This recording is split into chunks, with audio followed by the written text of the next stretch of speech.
Jaminan Kesehatan Nasional atau BPJS ini mengcover layanan kesehatan di seluruh Indonesia, termasuk layanan kardiovaskular.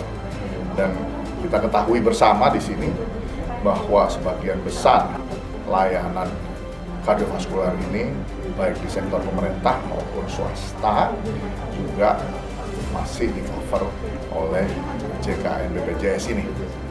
Nah, kalau kita bandingkan sebelum JKN era, maka coverage dari pelayanan ini lebih baik. Kenapa? Karena dulu masyarakat Indonesia tidak mudah mendapatkan pelayanan kesehatan.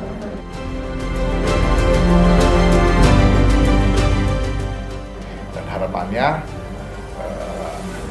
jaminan kesehatan nasional ini menjadi lebih baik, lebih banyak masyarakat yang tertolong, dan tentunya akhirnya pelayanan jantung dan pembuluh darah di Indonesia menjadi lebih baik.